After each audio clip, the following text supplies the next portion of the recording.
not bad, not bad. Okay. Yeah. All right.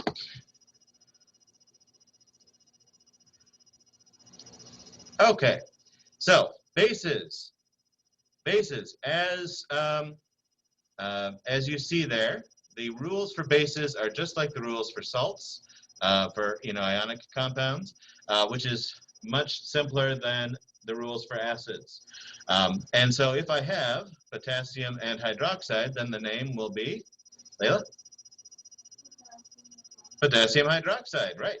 There's no tricky X or Us's or hydros floating around, like, which one do I? No. You just say the name of each part. And just like any other salt, it's just this is the anion, is hydroxide.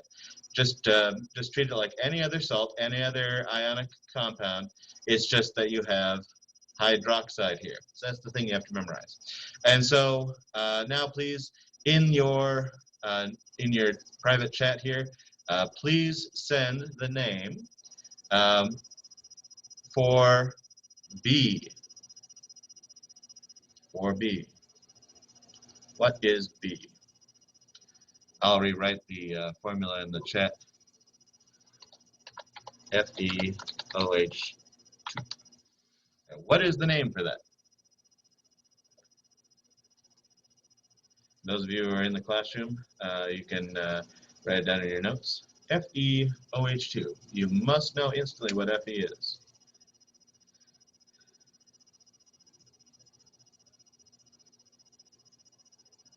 Oops. Okay.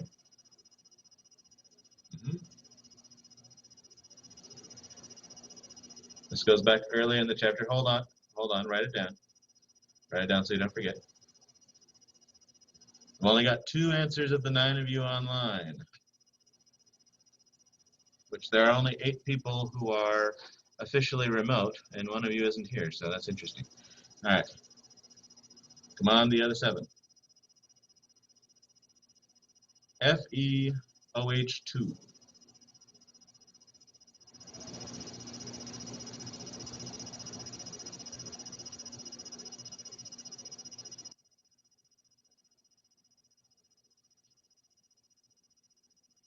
Any other guesses? I saw Austin had a hand up. Any other guesses? Nope. All right. All right. Austin, you go ahead and say yours. Iron dihydroxide. Iron dihydroxide. Okay. If this was covalent, yes. Yes. If it was covalent, then you would use the prefix di. But in this case, it is ionic, and so we do something else. All right. I see a couple of guesses that are iron hydroxide. And that's closer. We don't want to have an unnecessary prefix, but we still need to communicate that the charge is +2 on iron and not the other very common +3. They're both very common, but you have to specify which one it is. So how do I show that? How do I communicate that? How do we get our minds to be in sync? We need to communicate that it's 2. Now, the prefix di would have worked, but that implies it's covalent. So we can't use di. Mason? Bradley? Don't know? Anybody out there? Lauren? I don't know. Don't know? Okay. All right, well, let me just write it out here then, and I'll say it out loud for you.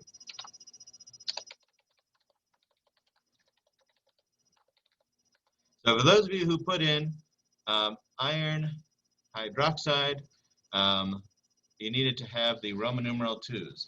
And in just the last couple of seconds, you did get that in there. Yes, Roman numeral 2, with no space after the word iron. Iron, parentheses, II, close parentheses, space, hydroxide. That is the convention. That is the way people have come together in order to speak internationally about this. Iron 2 hydroxide is how you say it out loud, but the way you write it is iron, open parentheses, II, close parentheses, and then hydroxide. And remember, hydroxide is OH minus, and it's such an important anion because it will accept, oh, first of all, it's pretty common. And secondly, it will accept hydrogens away. It will take them away from things that normally wouldn't give them away, and it does this as well to your body. If you have a strong base and you add it to your body, it will eat away your body. It'll be a different reaction than if it were an acid, but it'll react your body away, as well.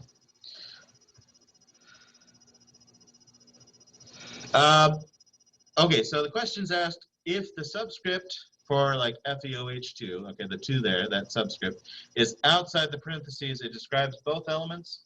I wouldn't say elements. You're talking about ions. So let me just change the question to, does it describe both ions? Kind of.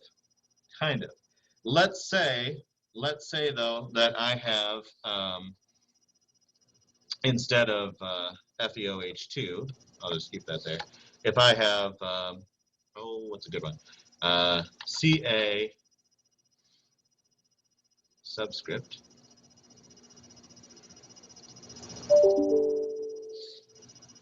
Three, and then no more subscript.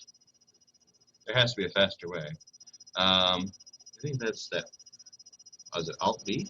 That's not it. It's not Control B. That would be bold. Yeah. All right. Anyway, and then I have parentheses PO4. Yep. Subscript. Takes a little while. Anybody know why it's underlined B? Is it? It's not Alt B. Is it Windows B?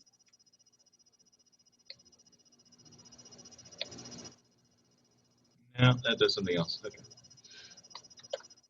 And then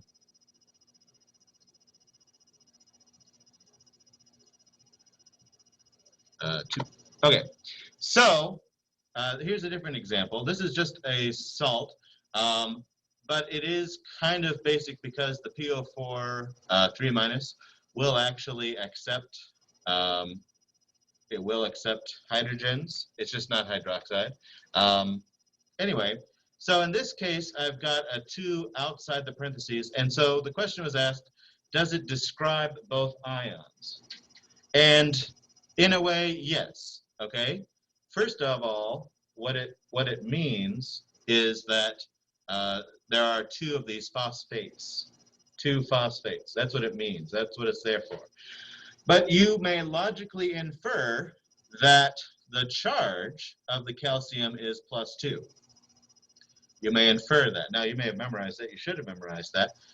But maybe you just temporarily forgot. Same thing here, this subscript here for 3, it means there are 3 calcium cations. That's what it means.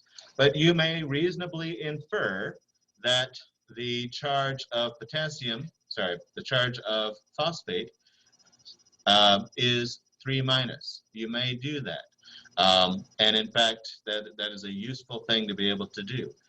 So with the verb describe, yes, but what it means and what you can infer are going to be 2 different things. Does that make sense?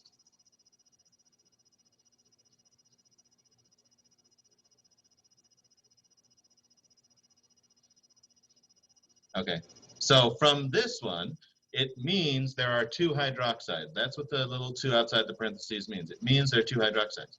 Since there's 1 iron, you may infer that the iron has a charge of 2.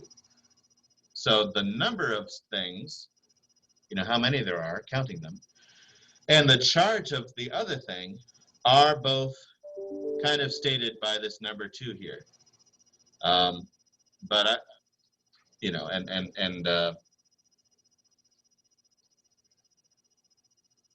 let's get some more practice. Okay, so how to do it? Bases are named like other ionic compounds. Cation followed by the name of the anion. We've got potassium, we've got hydroxide. So it's potassium hydroxide. Cation here is Fe2 plus, anion is OH minus. Iron is part of those transition metals that can be more than 1 charge. And so we need to specify the the Roman numeral there. All right, so is naming a base more similar to naming an acid or other ionic compounds? This is an either-or question, not a yes-no question.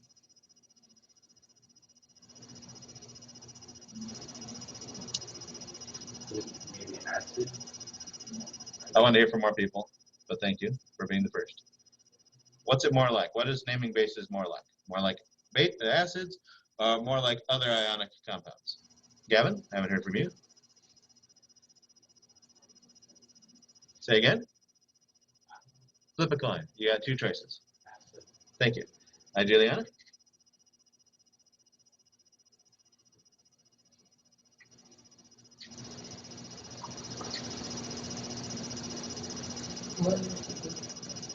So is naming a base more like naming an acid or more like naming other ionic compounds?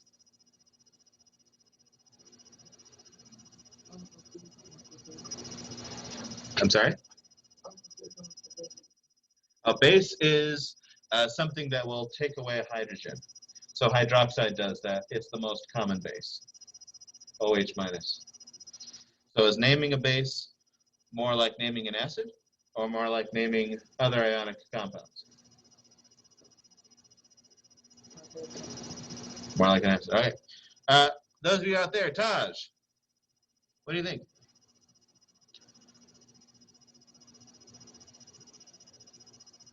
Garrison. Xavion. Cat. Absent, absent, absent, absent. Okay, Isaac. Nevea. Woo. It's not a yes or no question.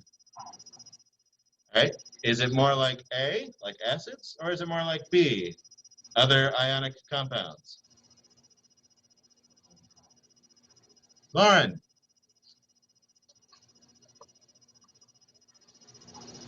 Yeah. Okay, what do you think about this question?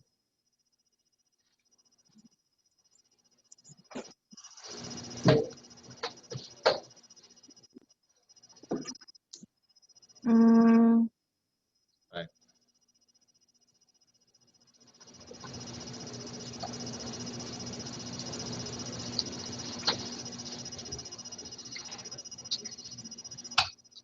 ionic compounds because they're like the base.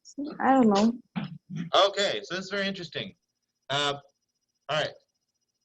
So the actual answer is that it is more like ionic compounds. All right. So I think that's interesting because more of the people. I'm not serious about counting you guys absent. But in any case, most of the people online who gave answers said ionic compounds. Most of the people in class said acids.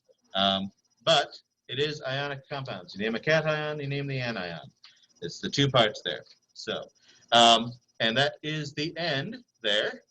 Just remember that if you are naming things, ionic compounds has its rules. The covalent compounds have their rules. And third, acids have their own rules. Acids have their own rules. Very, very steeped in tradition. All right, I'm going to go ahead and stop the share. And any last questions before I turn you loose to second period?